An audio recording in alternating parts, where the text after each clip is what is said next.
guys, welcome to the Evangelical Eddie channel. I am Eddie, and I want to talk about a hot topic out there right now. You may be familiar with Bill Maher. He's a quote-unquote comedian, and quite honestly, he does have a decent sense of humor. While I completely disagree with his politics and view on most things in life, he is a rather funny guy and clever and witty. Nonetheless, there's a war raging out there in our culture. Has been for a long time. It continues. And in this case, Bill Maher is using the attack on the Capitol and all that it surrounds the QAnon movement to relate it to evangelical Christianity, and basically saying they're basically the same thing. And it really had me concerned as I watched this video. This video was recorded Friday. Bill Maher's video was recorded Friday, February 5th, and here we are on February 7th, not even a full 2 days later.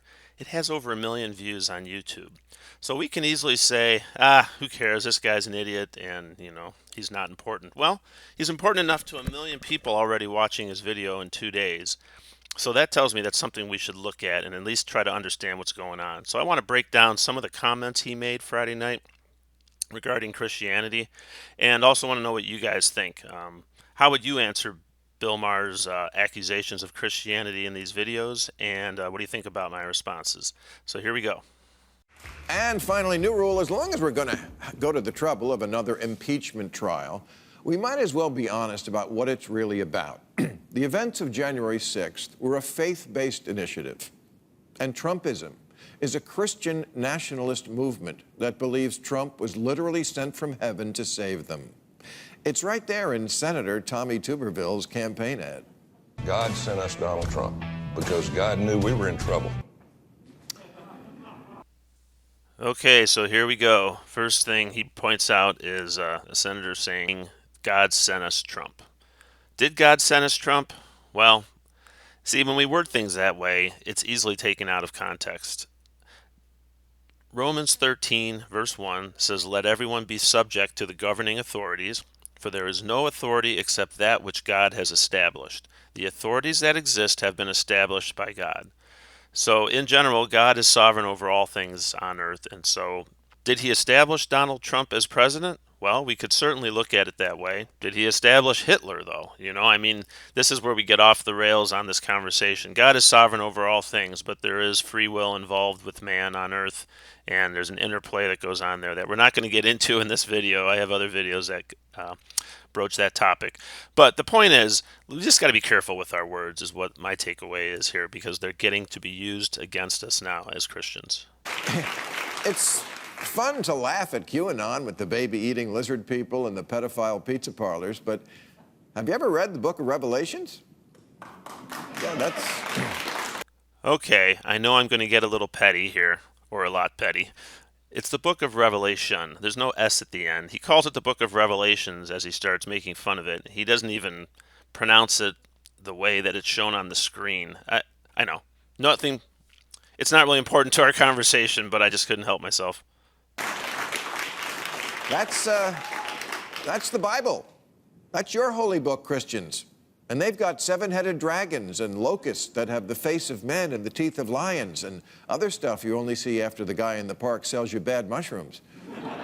This is one of my big problems. People like Bill Maher make comments like this, and sheeple who don't really know any different hear this and think, yes, that sounds like the Bible's a bunch of fairy tales and magical stories. He's right, and I'm not going to ever consider the gospel because of it. Well, he's referring to a book called it's Revelation, as we talked about. He's referring to a book that was written in a specific literary style called apocalyptic literature.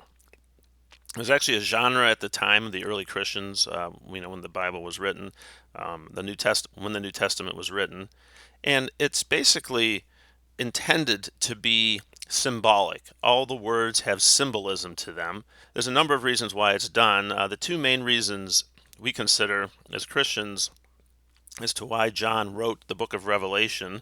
One is he was describing things that are indescribable, so using this genre of literature, apocalyptic writing, was a way to explain the unexplainable, basically, by using images. So when you have a 7-headed dragon, as he put it, or these locusts, they're representing other things. They're not to be taken literally, that we're going to see these literal things happening. Apocalypse is actually a Greek word, and it means revelation. It's an unveiling or unfolding of things not previously known, and which could not be known apart from the unveiling. So again, it's a literary style, and he totally misses the boat on taking the images literally and thinking that we as Christians do as well. Another reason that it's considered that John used this writing is he wanted to get these scrolls off the island of Patmos out to the Christians in the churches, and he was often talking about the actual Roman Empire at that time, referring to them as Babylon, and he's talking about the Antichrist, which could have been Caesar at the time, Nero, and so forth. And so as a result, if he just wrote that straight out, those scrolls would be previewed and never read. They'd be destroyed. He might even be in bigger trouble. So, by putting it in this type of language, it could get to the Christians and they could understand the symbolism without the Romans realizing it was about them. So, that's another reason many think it was written in this apocalyptic literature. Again, nothing to do with the literal interpretation that Maher is making fun of. But of course, these million people that watch this video probably don't know that, or a big portion of them, and that's why I think it's important for us to get that word out as to what Revelation is trying to convey. That it's not a fairy tale as Bill Maher wants you to believe in the takeaway from his video. Okay, let's continue. The book of Revelations will tell you exactly where the world ends. Megiddo, Israel. I've been there. Yeah, that's where all of the armies of the world will gather, and Jesus will come down on a flying horse, shooting swords out of his mouth. Jesus, not the horse. Again, John is using symbolism with this genre of apocalyptic writing, and he's showing Jesus with a sword coming out of his mouth at his second coming. And of course, Bill Maher is taking that literally and making fun of it. But, again, if you dig into the book of Revelation and understand the imagery going on here, Jesus actually first appeared to John earlier in the book in chapter 1 with a sharp two-edged sword proceeding from his mouth. And so here again, later in Revelation, we see a sharp sword coming from Jesus' mouth as the returning King of Kings and Lord of Lords. And he uses this sword to strike down the nations. This sword in the Bible, and this is even back in Paul's writings in Ephesians, and the writer of Hebrews mentions this, that the sword of the Lord represents his word, the word of God, the word from Jesus' mouth, his teachings. It could be that when Jesus comes back, he's actually just going to use his spoken word as a way to defeat his foes. He brought the world into existence by his speech. We see that in Hebrews 11:3. So he probably would destroy his enemies with just a word from his lips. But that's basically what John is describing here with a sword coming out of his mouth, not a literal sword, as Bill Maher would like you to think. And have a 1,000-year cosmic boss battle with Satan, the Beast, and the Antichrist. It's like 10 Avenger movies plus 10 Hobbit movies times a night out with Johnny Depp. Is the 1,000-year millennial reign that we read about in Revelation a literal 1,000 years? I don't know. But I do know that numbers are important in Revelation. You see 1,000, you see 3, you see 7, you see 144,000, 12. They all have symbolism and mean different things, and they're used often by John in this apocalyptic literary style. Spoiler alert, Jesus wins. After which he will rapture up all the good souls, plus 144,000 Jews who were grandfathered in by Oskar Schindler. This 144,000 number is an important number in the book of Revelation, and honestly, Christians are not of one mind as to what it represents. It's mentioned in Revelation 7:4, and I heard the number of them which were sealed, and there were sealed 144,000 of all the tribes of the children of Israel. So there are a lot of people that take that to mean it's related to Jewish people. And so the question is always, well, who's included in these 144,000? So generally, Christians have to either interpret this verse as literally 144,000 people, or they believe it's a definite number to symbolize an indefinite number of people. So there are some that believe that the 144,000 are sealed Jews protected from the wrath of the Antichrist during the tribulation period. This group of people will evangelize the world during this period, leading to the salvation of millions that's referenced in Revelation 7:9.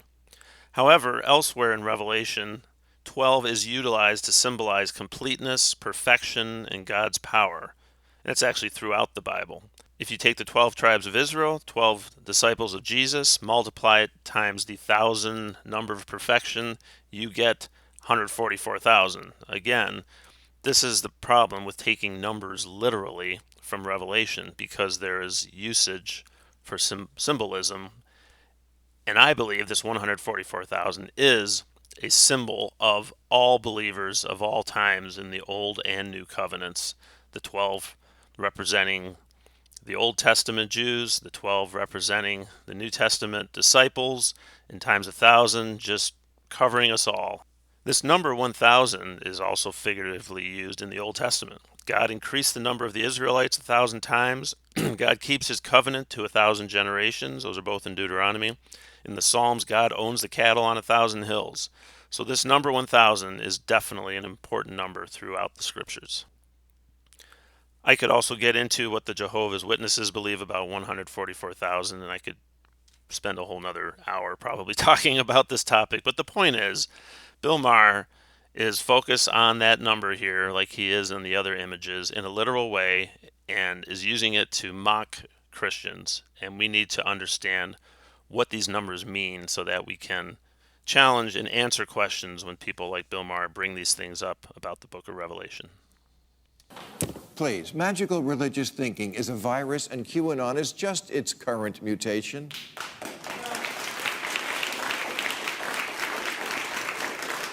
That's why megachurches play QAnon videos. It's the same basic plot. Q is a prophet, Trump is the Messiah. There's an apocalyptic event looming, the storm. There's a titanic struggle of good versus evil, and if you want good to win, just keep those checks coming in. And here we go. We're still paying for the years of the televangelists and all the scammers out there that have marred Christianity's standing with our culture because of the misuse of money, the misuse of church funds for the benefit of a few, including pastors and people in leadership. That's something that hopefully is getting better through the years as we have more transparency going on. But, we're paying for that today, even today, with comments and references to what's all about the money. We need to stop pretending there's no way we'll ever understand why the Trump mob believes in him. It's because they're religious. They've already made space in their heads for shit that doesn't make sense. When you're a QAnon fanatic, you're also a fundamentalist Christian. They just go together like macaroni and cheese or Chardonnay and Valium. Just me? Okay. If that last comment didn't get your blood boiling as a Christian, it certainly should. To compare Christianity and the teachings of Jesus to the QAnon conspiracy movement is just absolutely ludicrous. But here it is. Here's Hollywood. Here's the liberal establishment in America making that connection and teaching the masses here in this country that they are one and the same. This is why we need to do a better job of defending our faith. That insurrection looked like a revival meeting with people praying around wooden crosses, waving the Christian flag and Jesus saves signs, yelling, "Jesus is my Savior, Trump is my president." A Jesus 2020 banner hung near the gallows that was erected for Mike Pence, because I guess he's Judas in this version of the story. Those images that Bill Maher shared from the Capitol riots day should also get your blood boiling as a Christian. Seriously, picture the first century Christians going around with flags, Roman Empire flags with the cross on them, and mixing the symbols of the Roman Empire with the Christian church. There is no way that would have been accepted, and certainly not by Jesus. Render unto Caesar what is Caesar, and unto God what is God's. That separation was not necessarily the separation of church and state like we talk about in this country, because in this case it's about the state not interfering with the affairs of the church. However, these people that are mixing Christianity with revolutionary movements, sorry, I just don't think that's good for the church. I don't think that's something Jesus would condone, and I think our country has now gotten this all confused, and we're being lumped in with conspiracy groups, which we shouldn't be. So in conclusion, The reason I made this video is I wanted us to just be aware of the way we're being portrayed as the church today in America. I'm sure most of you don't watch Bill Maher's show, nor would I recommend you waste your time doing so. However, like I said at the beginning, there's 1 million people who watched this video in just 2 days, and I'm sure there'll be a lot more in the coming days. And so it's good for us to know what's being said about us and be able to give an account of what we believe. What do you think? How would you have answered the statements Bill Maher made about Christianity in general and Christianity in America today? Be curious to hear your thoughts. Go ahead and leave your comments below. If you like this video, go ahead and subscribe and click the notification bell so you can see future videos of similar content that I make as I talk about hot topics in our country. Thanks, everyone. Have a blessed day.